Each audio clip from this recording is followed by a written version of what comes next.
What's going on, ghosties? Welcome back to Tales of Spooky Coffee House. If you're new here, welcome to our podcast. We are your hosts. I'm Veronica, And I'm Chelsea. and it's time for our much needed coffee break. Chelsea, how are you? I'm doing good. How are you?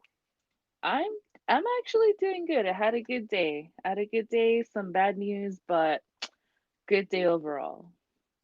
What was your bad news? Well, the bad news my mom shared with me today was that her siblings, they're selling like my grandma's house in Mexico, so Oh, uh you and I were talking about someone that you're related to that's going to sell their home that, you know, has been in the family for many years. yeah. So I think we can have an idea of the kind of sadness my mom's going through. So that's the bad news. But other than that, we're good. We're good. That's always hard. It is. I don't ever plan to sell my childhood home. Like, I can't even think of doing that. But also at the same time, like stuff happens in the Of future. course. Of course. So yeah, I couldn't imagine my grandma selling her house and now it's happening. So it's Yeah. crazy. It is. Because it's like, I don't know. A home holds so many memories, you know? Yeah. I don't know, that's crazy. But yeah, I understand things happen and sometimes we have to do what we have to do, but hopefully it doesn't have to happen to everyone. So I found a new creamer that I Mm-hmm. tried today, and it's a limited edition, but it's a toasted brown sugar cinnamon Pop Tart creamer. Hmm. Yeah, it's horrible. I And was like, interesting. I am so sad because that's like my favorite fucking Pop-Tart. Aww. But the creamer, I don't know what it is, but it is not advertised well. Well, okay, so speaking of such, have you ever had like, what's that cinnamon cereal called? Cinnamon Toast Crunch. That one. So they have like a cinnamon toast crunch shot at a bar that I go to, Mhm. and I've had it, and it's just not it. It's like it tastes like a little shot of milk with alcohol, but it's sweet, and it's just I don't know. It's just I'm not no. Give me my tequila straight up. I'm good. That's funny. I did kind of enjoy the Mexican candy drink that they make because it's like, it's a cocktail, but it's spicy and it has like tahine on the rim. Mhm. And if you go to not a fancy bar, but a bar that has some dollars to like spend, you'll get like a lollipop, Oh, that's cool. right? I'm very weird with my alcohol. I don't like sometimes I don't like sweet stuff. Like I'll just take whiskey, like Coke or something or Pepsi. Mhm. But then other times I don't want fruity drinks. I want candy drinks. And there's this guy and bartender. I honestly have no idea like what his handle is right now, but he Mhm. makes some of the most amazing candy drinks, but at the same time, I don't have the patience for that. Yeah, I mean, I wouldn't mind like trying out like a fun drink like that, but honestly, just give me my alcohol straight up. Like, I don't know, I don't mind it. I don't mind taking my shots. Like, yes, I've like mixed my Fireball with Coke, Mhm. but it's like I'm just gonna get like fuller and more bloated because of the Coke. Like, just give me the alcohol. Let it do its job, and we're good. Right. My favorite drink lately is trash cans. Huh. Yeah. Okay, I think you might have to explain that one to me because I haven't heard of that. So trash cans have gin, light rum, vodka, peach schnapps, blue liqueur, triple sec, and a Red Bull. Ooh. And like Buffalo Wild Wings has these. And I like it when you replace the Red Bull with a watermelon Red Bull, which my Mhm. friend introduced me to because I fucking hate like watermelon flavor. Like I Mhm. like watermelon, but not the fake flavors. But the trash cans with the watermelon Red Bulls are really fucking good. Nice. You know what I have had? Hmm. Well, one you reminded me of like a cherry bomb, so Oh, I delicious. love those. Yeah, I love those. Mhm. I've also had a blowjob. A I like those blowjob too. shot. I A like those too. I like blowjob the shot, yeah. And it was fun when I first did one because I was amongst friends that are also listeners, and I loved how you're supposed to like take it, like drink it, yeah. no hands, mouth only. I'm just like, oh, okay. My favorite memory is we went to the I think we went to the bar with my brother-in-law, my husband, Mhm. my brother-in-law, and like a couple other people. No, I think it was just us. And my husband ordered him a blowjob and and they told him how to drink it and everything and he like he could tell that we were because like we were all watching him and he's like, "No, I think I'm just gonna like drink it like a shot." Like, he was just, like, really wary, and then he drank it, and we were like, "Yeah, you got a blowjob." He's like, "You guys are stupid." Like, even the bartender was in on it. Oh, I love it. But, so speaking of blowjobs, I have a funny story. Oh God. Oh no. It was just Dude, I have well, I'm not gonna say it on the podcast. Maybe it depends, but I'm just gonna interrupt you for a quick second. I had a flashback to my old coworker who told me about, and I know we're not this type of podcast, but that told me about like a blowjob nightmare story. oh god. Let's just say it involves the girl having braces, and that's it. That's all I'm saying. That's all I'm Oh, saying. oh That's god, all I'm oh saying. god. Mine is so Continue. much funnier. Go for it. It wasn't so much, like, the blowjob in general that, like, brought this up, but, so, do you know the first version of Cinderella? No, I didn't know there was such thing.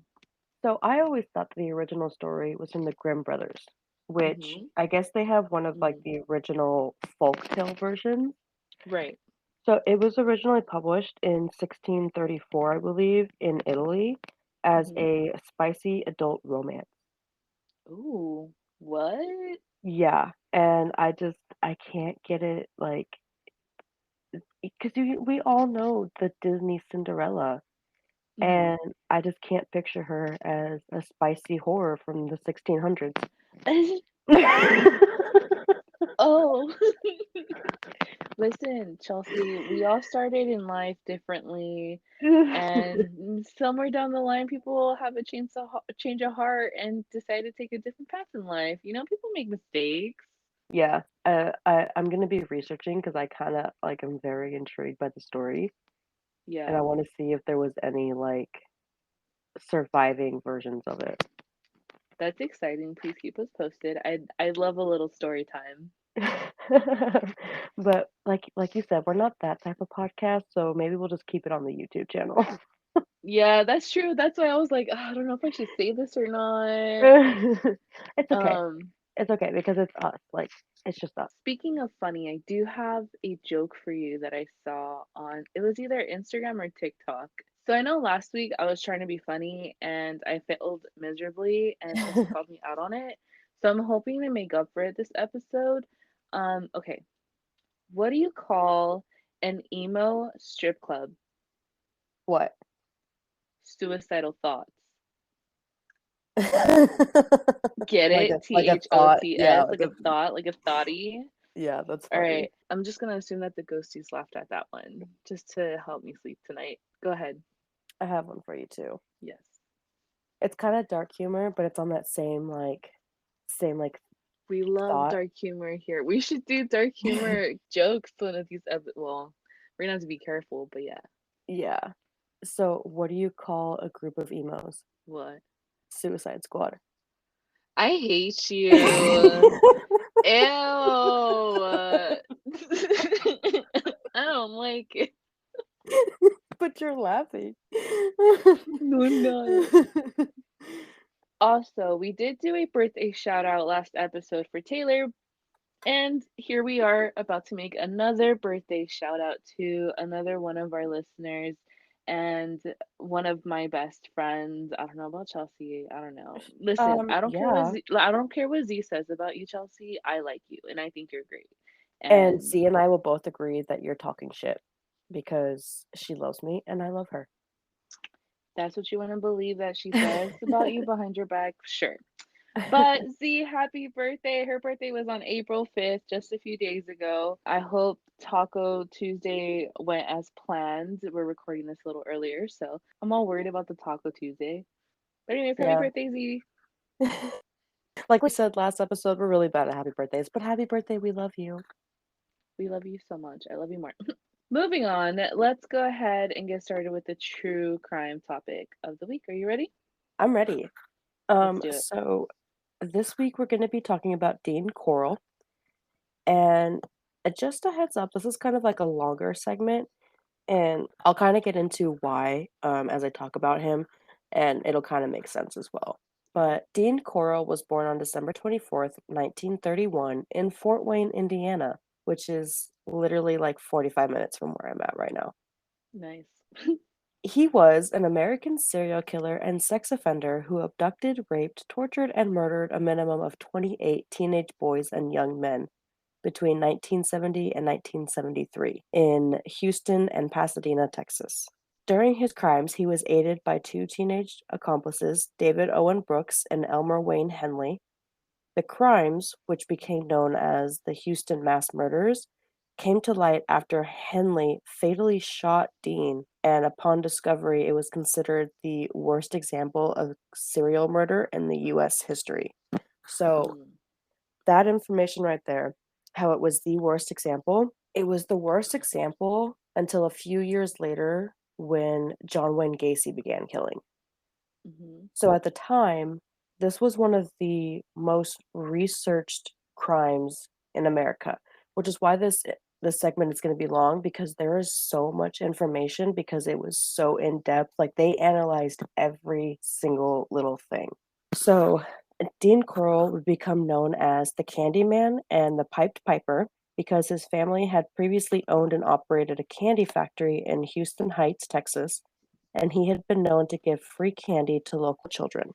Backtracking to his early childhood, Dean's father, Arnold, was very strict with his kids, but his mother, Mary, was very protective of them. So they kind of had like a polar opposite parenting style from his father and mother. Because of this and the frequent fights, the couple divorced in 1946, and soon after, Arnold was drafted into the U.S. Air Force, which resulted in Mary and the kids moving to Tennessee so that they could still have a relationship with their father. So Dean was known to be a shy but very serious child. He wasn't very social, but he did show concern for others, which is strange in itself, knowing that, and especially like knowing what he becomes, because this is usually the opposite of how these stories start. You know, we talk often about how there's warning signs, hmm and while his father was very strict, it wasn't like abusive strict. You know what I mean? hmm So in 1950, Dean's parents tried to reconcile and the family moved back to Pasadena, Texas. This would only last for 3 years and they would divorce a second time. So soon after, his mother would remarry and the two started a candy factory, which is where his nickname stems from. So Dean would work there for a while he was still in high school and he would graduate with a record of being well behaved and having good grades. So he moved around a lot after this, and his mother would eventually get divorced again and start her own candy company. And this is around the time where Dean would move back to Texas, only to get hmm drafted in 1964. During his short time in service, he had no blemishes on his records, even though he reported not liking the military, which is actually like pretty good. Eventually, he applied for hardship discharge on the grounds that he was needed in his family business, and his request was granted, so he was given an honorable discharge after only serving 10 months. In 1967, Dean befriended 12-year-old David Owen Brooks. He was a sixth grade student and one of the many children who he gave free candy to. He joined Dean on like regular trips to South Texas beaches in the company of other children as well. And he later commented that Dean was the first adult male who did not mock his appearance. So, whenever he told Dean that he needed cash, he gave him money, and eventually he started to see Dean as a father figure. hmm But This eventually led to, after Dean's urging, it led to a sexual relationship that developed between them. And beginning in 1969, so 2 years after they met, Dean would actually pay him to perform oral sex on him. Even though they already had the relationship? That's how it, like, started, like, he was starting Oh, to oh, coerce him into it, and then by the 2-year mark in 1969, he was officially, like, paying him for it. okay.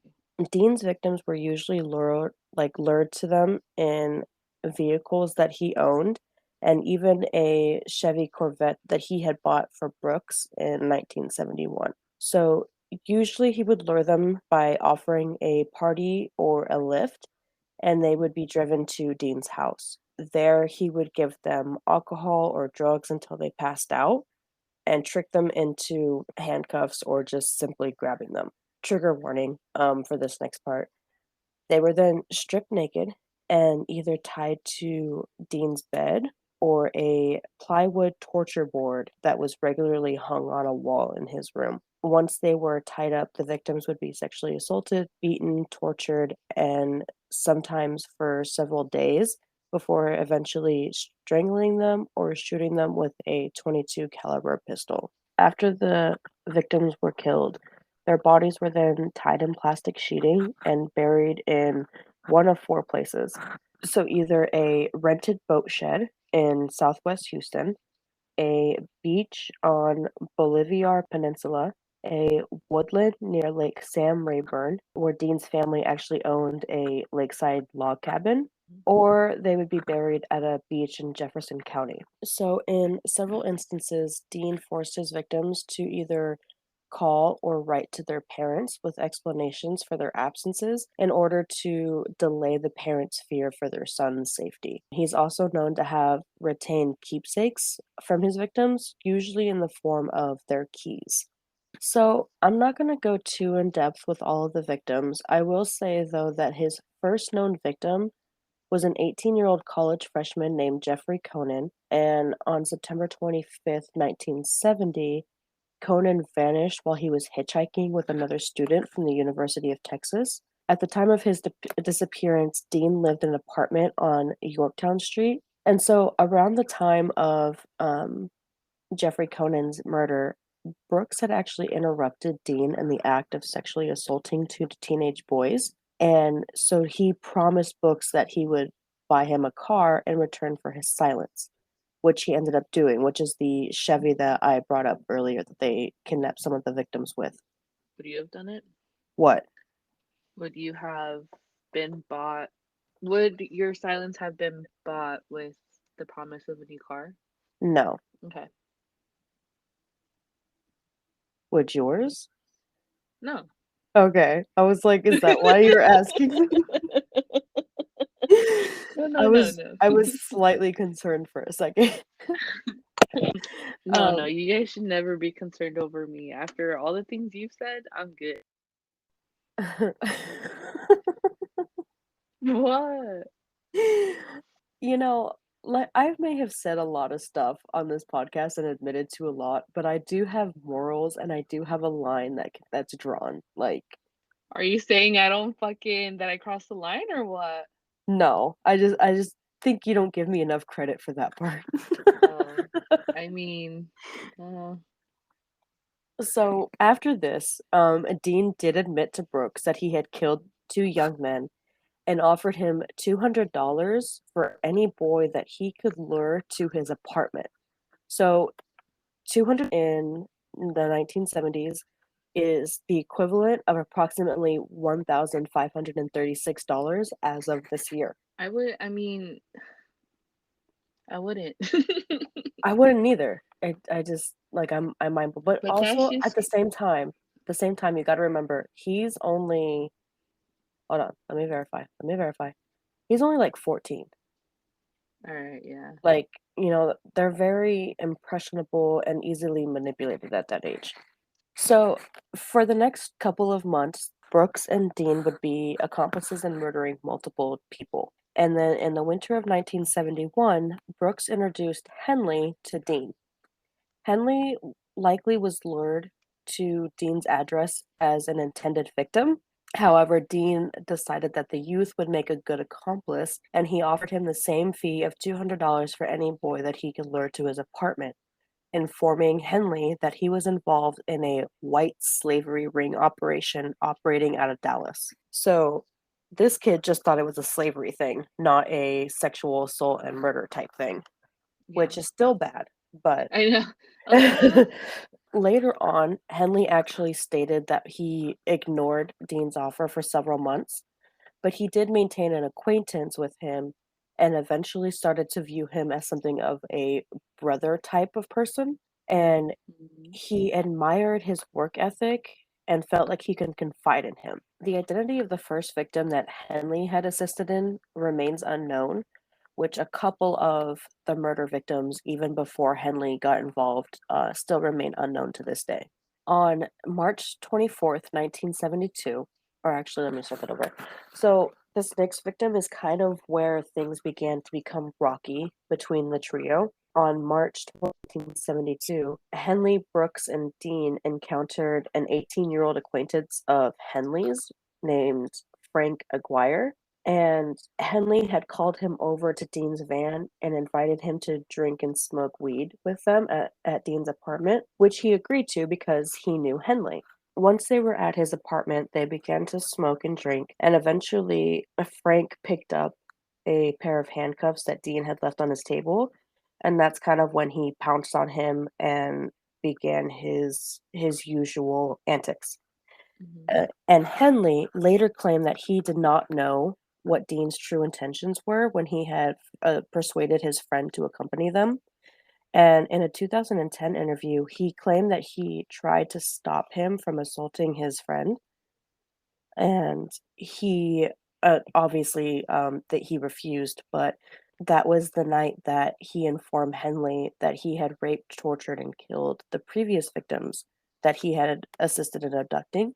And yet, even after being told that, Henley continued to aid him, not just with his friend, but victims after that as well. Now, despite claiming not having knowledge or anything of that, when Henley started to participate knowing what was happening, Brooks had actually stated that Henley was especially sadistic in his participation of the murders, and that he eventually became fascinated with, quote, how much stamina people have during the act of murder. Ew. Yeah. Like I said, things were already starting to become rocky because Henley's realization of what was actually going on. But at one time, while the three were at Dean's house, Henley knocked Brooks unconscious when he walked into the house, and then Dean tied him to his bed and assaulted him repeatedly before releasing him. Now, despite the assaults, Brooks continued to assist Dean in the abductions of his victims. So, like I said, like teens that age are easily manipulated, and he knew what was going on. It happened to him, and yet he still continued to aid. And so at that point, I feel like there's a lot more going on mentally than anything. You know what I mean? Especially like Stockholm syndrome, that kind of thing. Yeah. So a lot of the murders that took place, a lot of the victims were actually boys that both Henley and Brooks knew.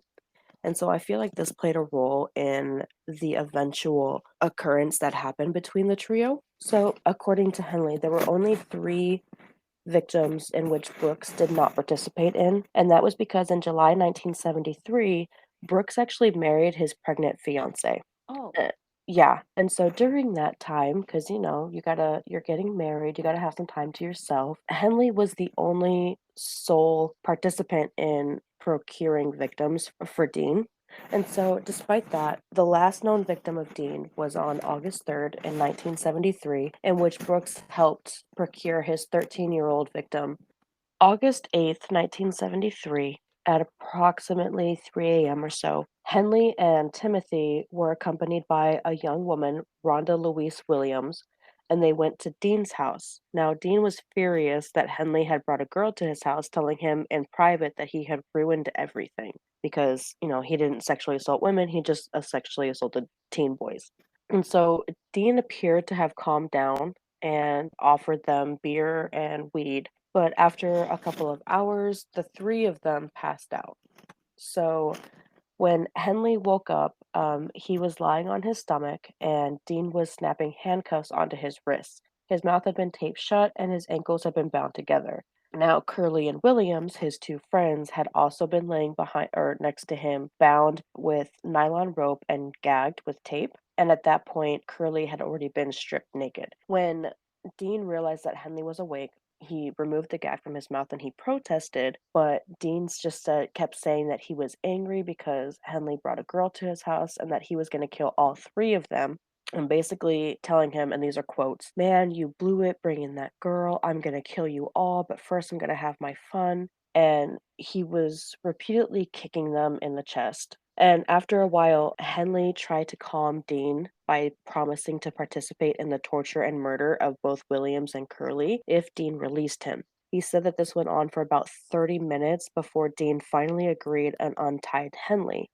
Now, eventually, after Dean released him, he made him help him tie both of them to the beds and told him that he was supposed to do the same thing to Williams that he was doing to Kirby. Eventually, both of the victims woke up and asked Henley if he was really going to go through with this, if he was just going to participate and not help them. And eventually, Henley had a change of heart and grabbed Dean's pistol and he shouted, "You've gone far enough.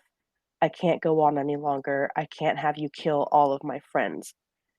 Now, Dean approached him and was kind of like teasing him, and he was like, "Kill me, you won't do it," just really taunting him. And so Henley then fired at Dean, hitting him in the forehead. Despite that, the bullet didn't penetrate his skull, and so he continued to go after Henley. What the heck? Yeah, the two of them fought for a while. He shot him a couple more times, and eventually Dean died, and he fell in the hallway where he ended up falling face down toward the wall, butt naked. That's one Um, way to go. yeah, I'm just gonna tell you like a little bit about what happened afterwards. After he shot and killed Dean Corll, Henley released Curly and Williams from the torture bed, and all three teenagers dressed and discussed what actions that they should take. Henley suggested that they should simply leave, to which Curly said, "No, we should call the police." Eventually, Henley agreed, and the three of them called the police, and he did so on at 8:24 a.m. on August 8th, 1973. So the three of them were waiting outside when the police arrived. Henley did confess right away to killing Dean Corll, and once the officer went inside, verified that there was a body, he read him his Miranda rights, and it is noted that Henley shouted, "I don't care who knows about it." At this point, he was just ready to end everything. Curly, who was one of the victims, later told detectives that before the police had arrived at the crime scene, Henley had informed him, and I quote, "If you wasn't my friend, I could have gotten 200 for you." Could you Oh, imagine? Like, I would be so pissed off if somebody fucking said that to me. yeah. I don't really wanna go, like, too more in depth with Henley and Brooks because, like I said, this was mainly just focusing on Dean Corll, and as I mentioned before, this was considered one of the worst case of serial murder in terms of the number of victims in the United States, which exceeded the 25 murders that were attributed to Juan Corona in California in 1971. But then it was also surpassed in 1978 by John Wayne Gacy, who murdered 33. By May 1974, 21 of Dean Corll's victims had been identified, with 7 of them not being identified at all, still to this day. So yeah, that's my segment. That's the Candyman. That was a ride. That was yeah, definitely right, and, there was actually a lot that I kept out, a lot because, like I said, this was one of the most studied cases at its time in the '70s, and they went really in depth with, like, all of the victims, and I really skipped over a lot of them because, like I said, there was over 20, and it's a lot of victims and a lot of information, Mhm. but they had it down to, like, the times they were kidnapped, like a play-by-play of what happened to each victim before they were buried. Like, they just went so in depth with all of this that it was Yeah. insane, and we could They have a lot probably of the details down. yeah. So, yeah, you wanna get us started on the paranormal topic of the week? Yeah. So, my paranormal topic of the week is Mapimi Silent Zone, also known as La Zona de Silencio and the Sea of Thaides, I believe it is. The Mapimi Silent Zone is a stretch of desert in Durango, Mexico, with an enigmatic reputation. Similar to the Bermuda Triangle, the Silent Zone is known for strange phenomena including radial malfunctions, mutated wildlife, meteor impacts, and reports of extraterrestrial activity. My favorite. I think I've heard of this just because of the deformed animals. Yeah. So the alien visitors are described as tall and blonde haired. When encountered, they supposedly ask for water in flawless Spanish, then disappear without a trace. I'd rather that happen than me getting abducted. Right. The Silent Zone is also a hotbed for UFO activity with reports of flying figures, fireballs, and spheres of glowing light. Hmm. I would love to witness that myself. Actually, Lizzo just posted on her Instagram. She was recording the sky. It was cloudy, but there was like a purple light, and it kept moving, like disappearing and just like appearing in a different spot. Uh-huh. So that was interesting. Hmm. The zone earned its name in the 1960s when oil company Pemex, so if you know, you know Pemex, funded a scouting expedition. The oil company's team experienced constant radio problems and equipment malfunctions, leading them to dub the area the Zone of Silence. It remained a curiosity until January 1970 when a United States rocket crashed in the zone and famed rocket scientist Werner von Braun led the extensive recovery efforts. This incident stoked interest in the Mapimi Silent Zone and led the Mexican government to establish the Mapimi Biosphere Reserve around it. So, my question to you is if given the opportunity, would you drive down this road? I think so. I don't think I would do it alone, but I Mhm. definitely think I would. Yeah, I mean, I know I'm brave when it comes to a lot of weird things, but I wouldn't do a lot of things alone, you know? Yeah, because, like, if we're going down, we're gonna go down together. Like, we're gonna Well, experience I this mean, I don't together. see it that way, but it's nice to know where your head's at. See, that's my thing though, like, I don't wanna go out alone, you know what I mean? Yeah. You're gonna take someone with you? Yeah, I'm gonna take somebody with me. Man, I'm so happy I'm on the other side of the states. What about the Bermuda Triangle? It did mention it. Is that something you'd like want to experience as well? Um, no, like, I know there's, like, a lot of debate, and there's even one scientist who claims to have debunked the Bermuda Triangle, but Mm. I I love the whole theory of it, like, with the Earth, like, I believe they said it was, like, the magnetized, uh, I portion know what of you're it. saying. Yeah, Yeah, yeah, yeah, yeah. and, like but also, I wouldn't wanna get lost in time. Yeah, that's true.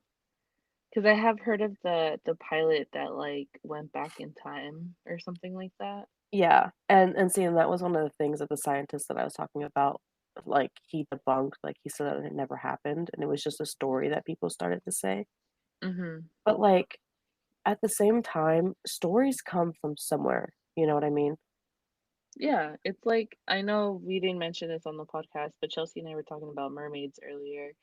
Like it had to have started somewhere. You know what I Yeah, mean? Like someone got the idea somehow. even if, like, you know, even if mermaids are extinct, at one time it's possible that they could have existed.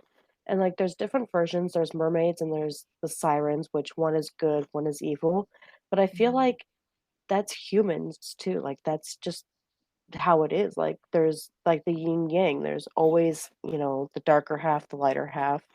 Yeah. I mean, if we didn't grow up being told about dinosaurs and then just randomly someone said, yeah, these huge ass fucking animal type things like used to exist, we'd be like, yeah, the fuck right, dude. Like, calm the Yeah, fuck down. You know what I mean? yeah. So yeah, I Like, get it. just because you don't have evidence yet doesn't mean that it doesn't exist. Like, It's called having faith yeah. Like, and in the besides, like, unknown. the what is it? Only 5% of the ocean has been explored. You don't know where the Yeah, mermaids hide. The mermaids could be in that 95% that we haven't explored. yeah, that's true. We've only gone Humanity is so deep. fucking awful. I wouldn't want to talk to them either. Okay, Ariel. I can't. You know what? I'm excited for the new It's Ariel like movie. But anyways, it's like the complete opposite of Ariel. Ariel wanted to talk to the humans. that's true. That's true. Um, but yeah, that's my segment. Very interesting. I've yet to see something strange in the sky, although I have witnessed something once when I was on a walk with our friend Stephanie, but I don't really think of it as like extraterrestrial. I think of it as like just a meteor type of thing. Yeah. I don't know, but anyways, moving on, we are going to move on to segment three.